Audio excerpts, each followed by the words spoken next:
In my first life, my wife had a sudden stroke while I was on a business trip. By the time I rushed back, it was too late. She was gone, covered by a white sheet. I was a walking ghost, numb with grief, but before I could even process it, I was surrounded by loan sharks. Only then did I discover she had left me with over $1 million in debt. I sold my house, my car, and worked myself to the bone. 10 years later, while delivering for DoorDash, I saw her, my wife, who was supposed to be dead, walking out of a luxury villa with my best friend. With them was a boy, about 10 years old. I charged at them, demanding an explanation, but the shock sent me into a dead faint. They buried me alive in their backyard. When I opened my eyes again, I was back on the day of my wife's stroke. I'm so sorry, man. I couldn't save her.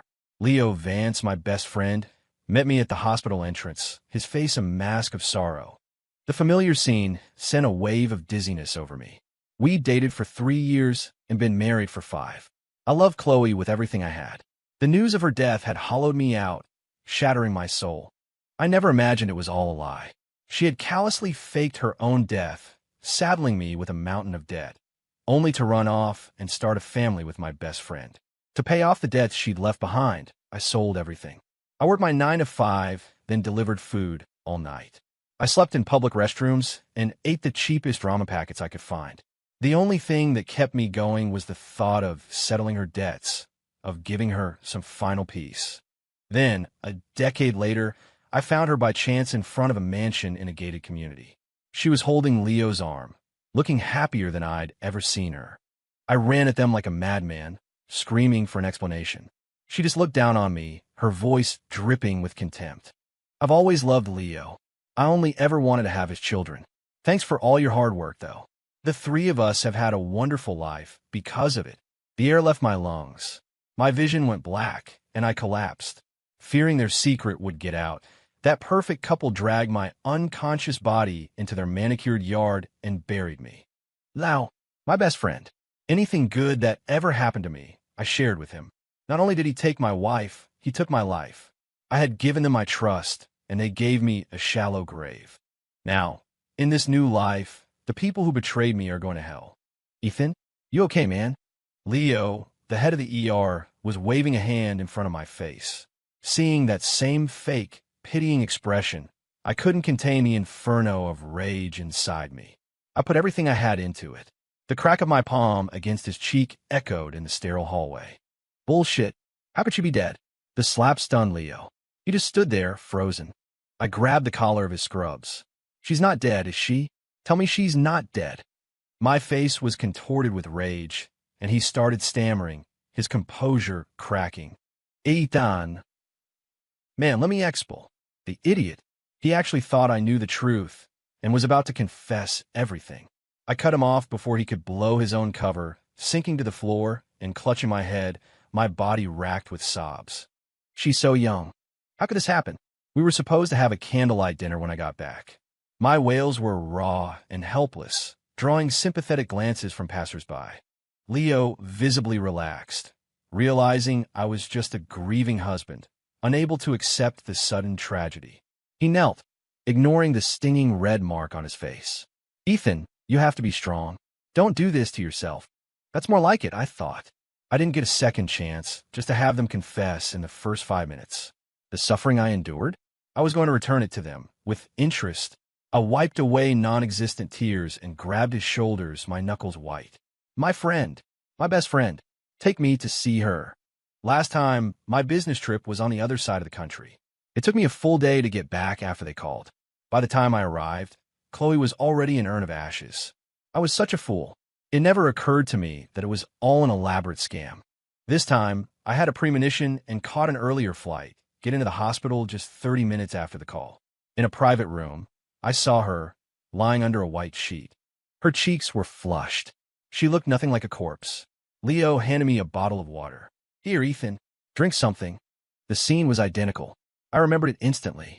At the crematorium, he'd handed me the same brand of water. I'd taken one small sip, and my head had become foggy, my thoughts sluggish. Paired with the overwhelming grief, I never questioned a thing. It was in that state that I signed the loan repayment agreements. There had to be something in the water. I took the bottle without a word, setting it aside. I moved closer to Chloe, studying her face. My focus on her made Leo shift nervously. I could almost see the sweat beading on his forehead. What a pathetic excuse for a villain. Getting killed by this moron in my past life was the ultimate humiliation. Then I remember the boy I saw. He looked about 10, and now that I thought about it, Chloe's appetite had increased lately. She'd been complaining about morning sickness. They already had a child on the way. I yanked the sheet off. Her body was fuller, her stomach showing a slight but definite curve. That bitch. She always told me she wanted it to be just the two of us, that she wasn't ready for kids. And here she was, pregnant with my best friend's baby. Smack! My hand landed flat on her stomach. Leo shrieked. Ethan, what are you doing? Nothing, I said calmly. Just checking if she's really gone. I've heard stories, you know? People in comas, waking up a day or two later. Leo looked at me like I was insane. Ethan, that's just stuff you see in the movies. It doesn't happen. Before he could finish, I slapped her stomach again, harder this time. Stop it, he practically screamed, jumping forward. Seeing him so frantic was almost funny. He desperately wanted a child. His ex-wife couldn't conceive. The baby in Chloe's belly was everything to him. I put on a confused expression. What are you so worried about? She's gone, Leo. It's not like she can feel a couple of slaps. My voice cracked. But God, if only she could. If only it would wake her up, so I'm not left all alone. I covered my eyes, my shoulders shaking with manufactured grief. Leo was trapped, awkward and agitated, not knowing what to do. I realized something then. Chloe was breathing, however faintly, but my slaps hadn't woken her. To make sure I wouldn't see through the act, they must have put her under anesthesia. And just like that, they handed me the perfect opportunity for revenge. Ethan, you've seen her. We should go now. Let the dead rest in peace. I wave him off dismissively. No, I'm never going to see her again. I want to stay with her a little longer. I sank into a chair and lit a cigarette. Seeing Leo's anxious fidgeting, I offered him one. Here, have one with me. He waved his hands frantically. Ethan, you can't smoke in a hospital. Bullshit. My wife is dead. What's one damn cigarette? Is this hospital that heartless? I took a long drag and blew a thick cloud of smoke right into Chloe's face. Leo looked like he was about to have a stroke himself. Ethan, she hated the smell of smoke. Don't blow it in her face. He was probably worried about the secondhand smoke hurting his precious air. I wanted to tell him not to worry. In my plan, that child would never see the light of day. I frowned. She's dead, Leo. She can't breathe. Is the smoke going to bother her? My voice dropped, low and suspicious. Unless she's not really dead. Is this all some kind of sick joke? My gaze was sharp, pinning him to the spot. Leo started to tremble. He fumbled in his pocket and pulled out the death certificate. Man, you have to accept it. The hospital issued the certificate. It's official. I mused, taking the paper. You're right. If the hospital issued a death certificate for a living person, well, the hospital and the doctor who signed it would be in a world of trouble. Ruined even. His face went pale. My words had shown him he was past the point of no return. Just as he steeled his resolve, my tone shifted, becoming hard as steel. Leo Vance, I believe my wife died due to your hospital's negligence. This is a case of gross medical malpractice. I am soon. As if on cue, the door swung open and several people in suits walked in, looking stern and official. The man in the lead addressed Leo directly. We're from the State Medical Board. We need to see all electronic records and treatment logs pertaining to Chloe Miller. I twisted the knife. And take the body. I want a full autopsy. Do whatever you need to do. Dissect her if you have to. I want the truth. Ethan, how could you? Leo pleaded, his voice cracking. After all our years of friendship, I did everything I could. She's gone, and you want to put her through that? She should be sent to the funeral home, given a proper service, and laid to rest. That's what she deserves. I stared at him with a cold smile, my eyes boring into him until he flinched. My best friend, correct me if I'm wrong, but I'm Chloe Miller's legal husband. The final say on her arrangements is mine, isn't it?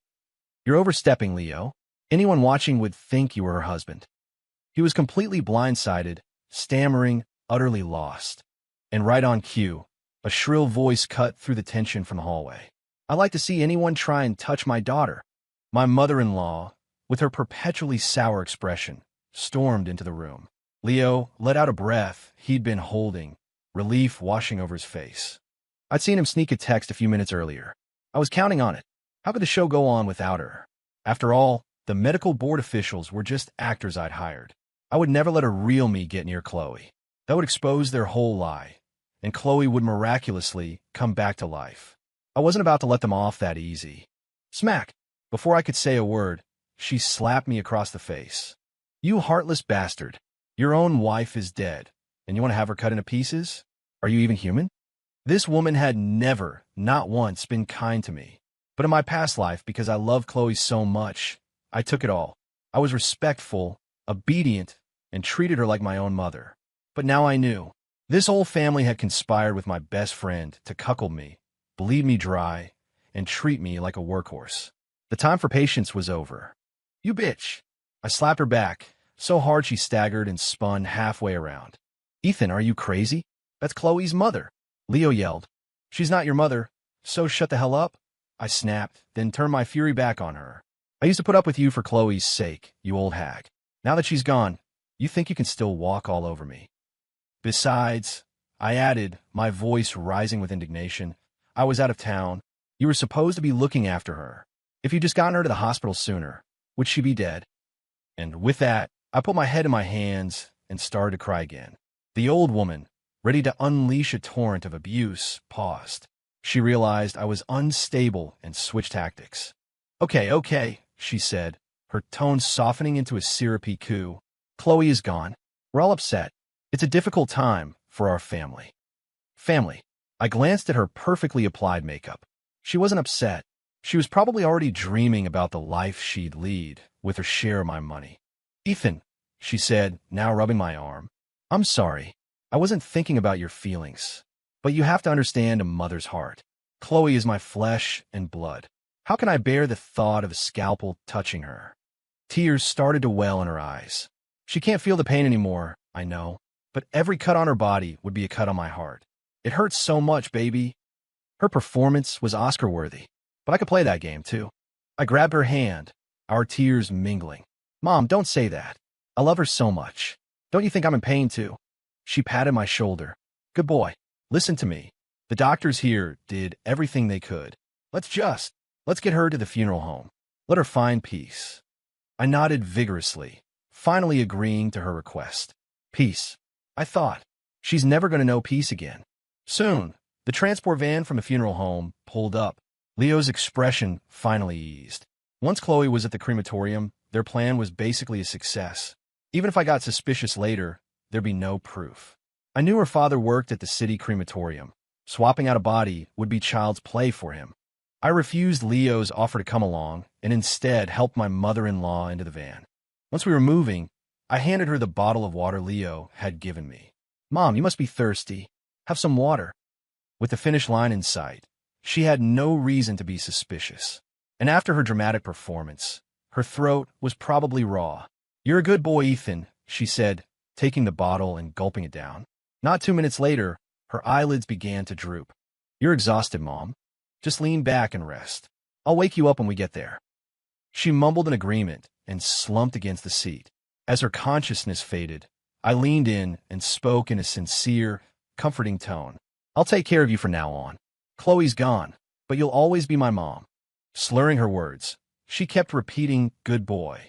The driver, an older man I'd hired, glanced back and remarked what a good husband and son-in-law I was.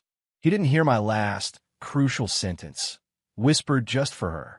Mom, back in my hometown, we can still do traditional burials. I can't stand the thought of Chloe in the fire. I'm going to bury her in my family's plot, where she can finally rest in peace. Good, she murmured. You handle it. Let me sleep. I smiled and leaned closer to her ear. Sleep well. There's a surprise waiting for you when you wake up. The driver was part of my plan. Did they really think I'd be stupid enough to take Chloe to be cremated? The moment they got in this van, Chloe's death sentence was signed. She was mine to do with as I pleased. Just then, I saw Chloe's finger twitch. The anesthesia was wearing off. Of course, Leo wouldn't have given her a heavy dose, not with her being pregnant. I leaned over my wife's face, my lips close to her ear, and blew softly. Exciting, isn't it? But you didn't see this coming. I felt her eyelashes flutter. She was fine to wake up. Just so you know, I whispered, I know everything. The fake stroke, the debt, all of it. My fingertip traced a line on her rounded belly. And I know about this. Leo's, isn't it? But you told me you didn't want kids. I remember that very clearly. So, I'm going to honor your wishes. He's not going to be born, but I'm not a monster. I wouldn't want your son to be lonely. He's an innocent in all this, after all. It's your fault he has to pay the price. So you're going to go with him. You failed as a wife, Chloe, but you have one last chance to be a good mother. Don't you agree? She could hear me. I felt her body trembling, but she couldn't move, couldn't scream. It's a terrible feeling, isn't it? Being trapped in your own body. I know it well. When they sealed me behind that wall, I felt that same utter despair. It's just your turn now, my love. I continued my gentle monologue. The death I've chosen for you is much kinder than fire. You'll be happy to know. It won't hurt at all. It will be very dark, though. You'll lie in a coffin, just like this, unable to move. Your oxygen will slowly run out. That feeling of not being able to breathe. I want you to experience it fully. And so I wish you and your child a sincere farewell. May you both rot away in the endless dark and silence, until you are nothing but food for worms. A single tear slid from the corner of her eye. The crocodile tears of a predator. But they still look so pitiful. Oh, honey, don't be like that. If you cry, you might make me go soft.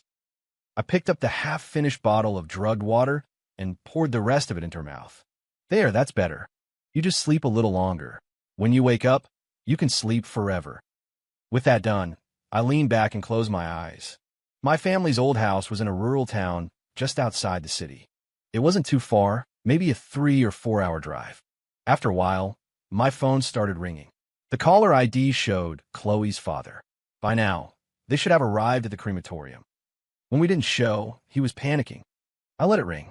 After all, I was a grieving husband taking my wife to her final resting place.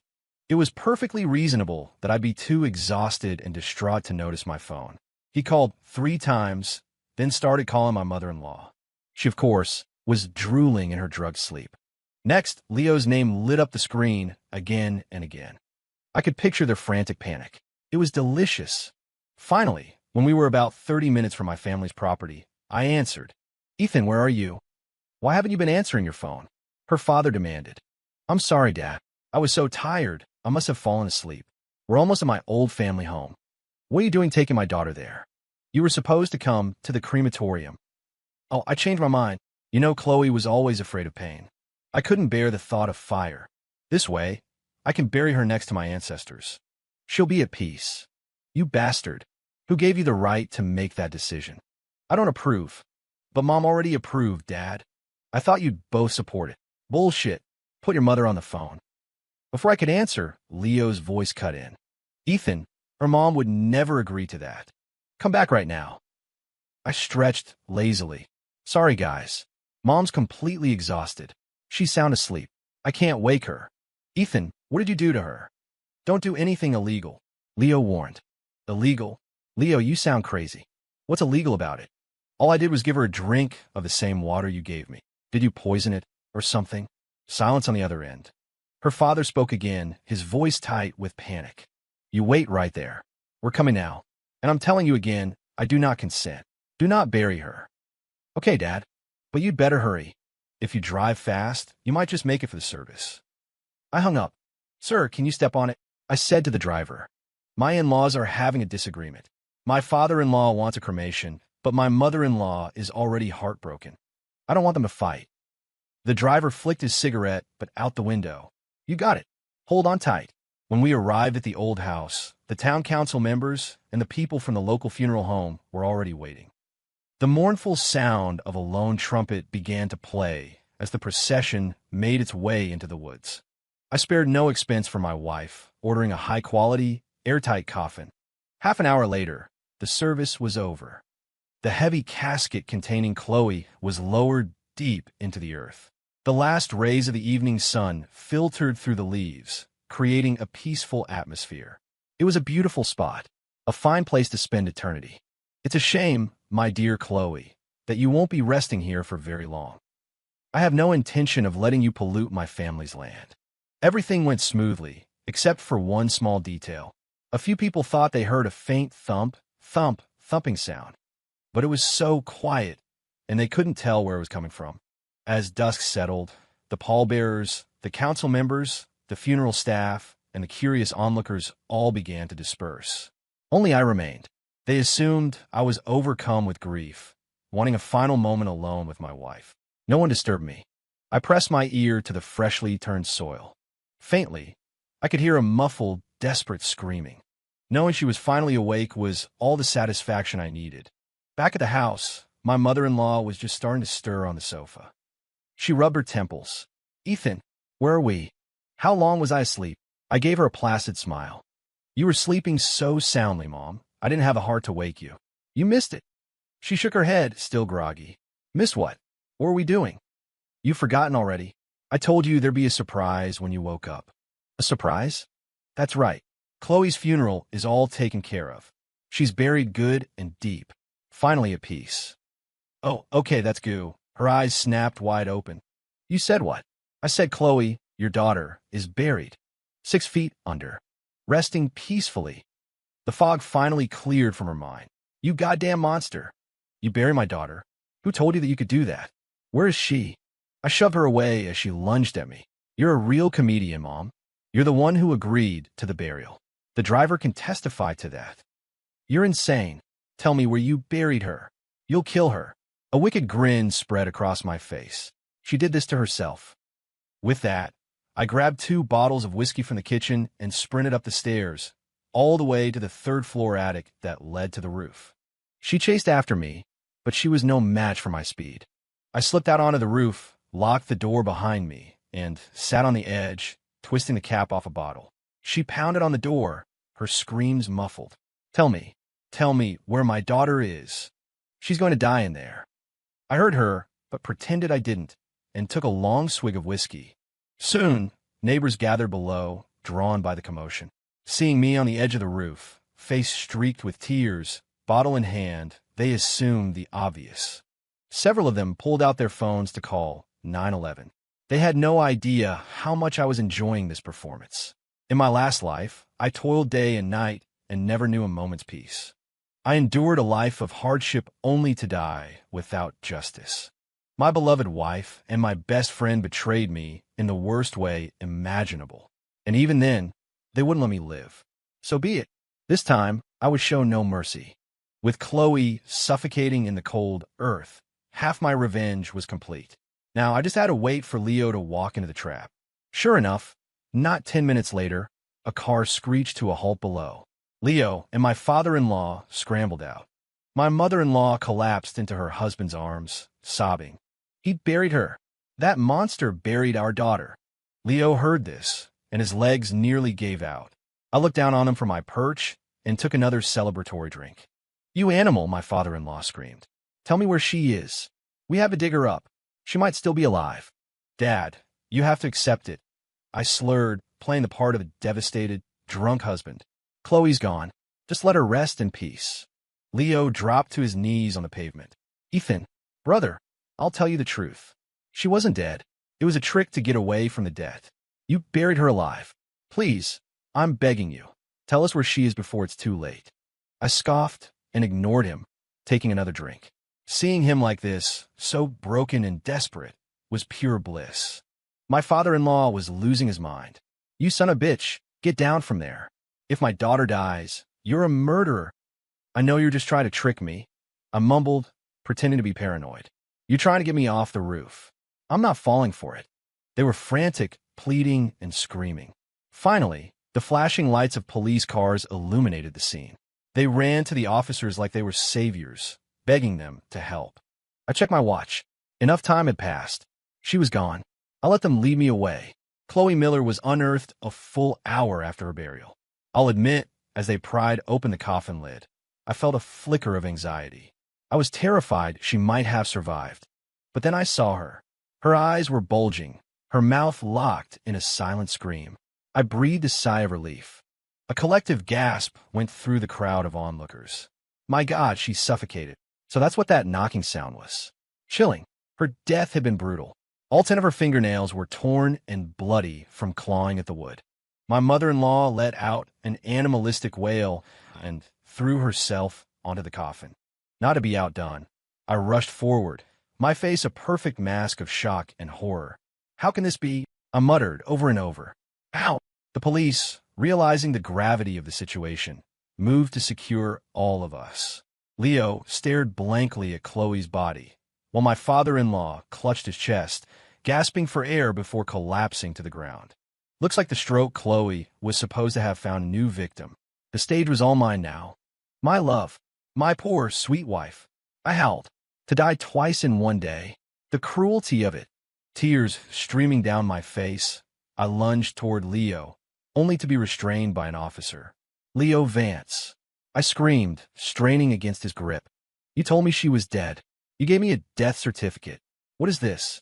You're the murderer. Leo was stunned into silence. Bullshit. You buried her. You're the killer. Officers, arrest him. I'm innocent. But the police weren't listening to his frantic accusations. This was a homicide, a particularly gruesome one. Everyone involved was taken into custody. The interrogation lasted all night. I was prepared. I stuck to my story. I was a grieving husband who had no knowledge of his wife's scheme. My actions were those of a man who believed his wife was dead. The others, however, folded quickly. My mother-in-law and Leo confessed to the entire fake death and insurance fraud scheme. They were found guilty of conspiracy, fraud, and involuntary manslaughter. For faking a death certificate and his role in the scheme that led directly to Chloe's death, Leo was sentenced to 15 years. By the time he gets out, who knows if he'll still be able to have kids? And even if he can, what woman would want him? His family line was ending with him. My mother-in-law got 10 years. In my past life, I never saw her much. She was always off on some cruise or vacation, enjoying my money. Now, instead of a carefree retirement, she'd be spending her golden years at a sewing machine. I imagine she's not too happy about that. My father-in-law was left completely incapacitated by the stroke, living out his days in a state-run nursing home. Their life savings were wiped out by legal fees and medical bills. As for me, the assets Chloe had tried to steal were recovered and used to pay off the debt, essentially canceling it out. I'm good at my job, and it wasn't long before I was living a comfortable life again. The one thing I never expected was what happened between me and Leo's ex-wife, Sarah. I swear it wasn't about revenge. At first, I just felt responsible. Her husband went to prison because of my family's drama. I started checking in on her. We were both survivors, two people who had given our love to the wrong person. We understood each other's pain, and the more I got to know her, the more I realized that besides not being able to have children, she was perfect. I fell for her hard, and she, in turn, was drawn to my kindness and sense of responsibility. 6 months later, we were married. And in the biggest twist of all, she got pregnant soon after. She and Leo had tried everything for years, with no success and no explanation from doctors. I think some things are just meant to be. Some people just aren't meant to have a life together. Today, I visited Leo one last time. He was thinner, harder. The prison had disciplined him. He looked at me with dead eyes. You came to gloat? You must be enjoying this, seeing me like this. I stare back at him. You still don't get it, do you? You betrayed me. You destroyed my life. You're the one who owes me an apology. Bullshit, Ethan. Don't play innocent, he spat. I've had a lot of time to think. You knew. You knew about our plan from the beginning. You set us up. I didn't admit it, but I didn't deny it either. I just smiled. His face darkened. I could never beat you at these mind games, not even when we were kids. But don't get too cocky. I didn't lose completely. After all, he sneered, I slept with your wife. He watched me, waiting for a reaction, for some sign of pain. I just sighed. That's the saddest part, Leo, that you still see this as a game of winning and losing. You know, I should thank you. You show me who Chloe really was. She was never the one for me. And there's something else I need to thank you for. He looked at me, confused. I smiled, a genuine, happy smile. Thank you for leaving behind such a wonderful woman. Sarah, she's the one I was meant to be with for the rest of my life. She's my wife now, my soulmate. He froze. My amazing, beautiful wife, I continued, savoring every word, is pregnant. Looks like it's going to be a big, healthy boy. This is the last time I'll ever see you, Leo. I just wanted to share the good news. I'll kill you, he roared, lunging forward, the chains on his restraints rattling violently. The guards immediately shouted at him. I just shook my head, my heart light. You're pathetic. I turned and walked away, humming a cheerful tune, leaving him to his rage and the sound of his own desperate screams. Everyone pays for their choices. I made the wrong choice once, and it led to a miserable end. This time, happiness was waiting for me.